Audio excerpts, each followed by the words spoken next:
Thank you. This semester I had the opportunity to learn about the legislative process with Representative Tony Dale, a congressman in the Texas House of Representatives. Now, I decided to shadow Mr. Dale for a variety of reasons, but from the bottom of my heart, foremost among them is because I was inspired by Mr. Jameson's riveting government class lectures.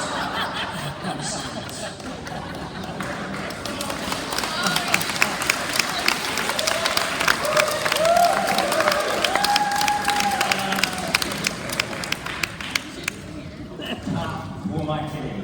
Along with you all, I slept through most of those lectures. But fortunately, I've been invited to share with you my experiences with Mr. Dale at the Capitol, which gives us a tremendous opportunity to review all the things that we missed in those wonderful lectures, and also to learn about the legislative process. Now, the Texas House, along with the Senate, makes up the legislature, the lawmaking branch of Texas state government. That means the House has three principal functions: writing, amending, and passing bills into law. It's comprised of 150 representatives, each of which are elected to 2-year terms. Mr. Dale is the representative for District 136, Western Williamson County. Some of you may actually be familiar with him. He's a parishioner right here at St. Vincent de Paul. He has a remarkable background. He's a decorated Army veteran, he's a former oil company executive, and he's also the CEO of a Cedar Park energy consulting firm. As a politician, Dale is a Republican and member of the House Committees for Environmental Regulation and Juvenile Justice and Family Issues. An interesting fact is that he was actually the congressional co-sponsor for a bill that many of you may be familiar with. It's one that's garnered a lot of national attention and controversy. Texas SB 11, which was passed and permits campus carry, the carry of concealed weapons on Texas University campuses for the protection of students and administration. Mornings with Mr. Dale began with meetings with, I have another slide.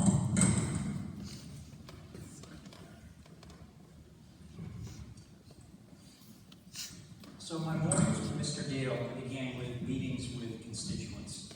I sat in on an interview with a Dallas area radio station, as well as 2 meetings, one with a disgruntled constituent, which was really interesting, and another with Texans for Vaccine Choice, which was also really interesting. They were a special reputation for a special interest group around the Capitol. From my observation of these meetings, I can say that if you're going to approach a politician, doing so as an interest group or as a part of a broader organization is definitely the best way of going about doing so, as opposed to doing so as an individual constituent, because these groups and organizations play such an important role in state party politics. After these meetings, the most exciting part of the day began, which was deliberation and voting on the House chamber floor. So I spent most of my time there assisting Mr. Dale with convincing other representatives to support his bills, and then actually being able to press the yes and no buttons when a vote was brought to the House floor. You can imagine I was really, really nervous. Now, for certain periods of time, Mr. Dale was busy meeting with other representatives on the House floor. And he left me to handle his desk and a little yes and no voting contraption. Well, at one point he was gone a little too long, and a timed vote was put up on a certain piece of legislation, and I had forgotten whether to vote yes or no. So with the clock ticking and me under a lot of pressure, I did this little risk analysis of the situation. And I came to the conclusion that my best course of action would be probably to vote how the woman in front of me was voting. The reason being, this was my thinking, I'm in Texas, she's probably a Republican, and Republicans probably all sit next to each other because they don't like the Democrats. So I pressed the same button as she did.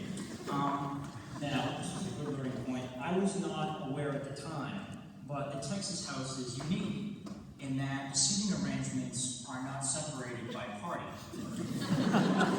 Democrats and Republicans are interspersed. So you can imagine my panic when I learned that the lady in front of me was hardline liberal Democrat from Austin, Donna Howard. Now, fortunately for me, the Texas House is also well known for its relatively strong commitment to bipartisanship on certain issues. So praise God, there happened to be bipartisan consensus on this issue that I voted on. So I was not blasted to bits by any gun-toting, horse-riding far-right Republicans. The next part of the day consisted of committee hearings, which are otherwise known more officially on the Capitol as nap and break time. I'll put it this way, if government class were on with the Capitol, it would definitely be a part of a committee hearing.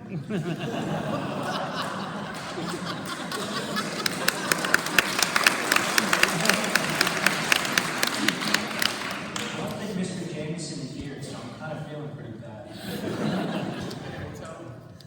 What I will say about the hearings, the constituent testimonies in the Committee for Juvenile Justice and Family Issues were very emotional and also very thought-provoking, and they were perhaps the most impactful component of my senior project, which brings me to the most important part of this presentation: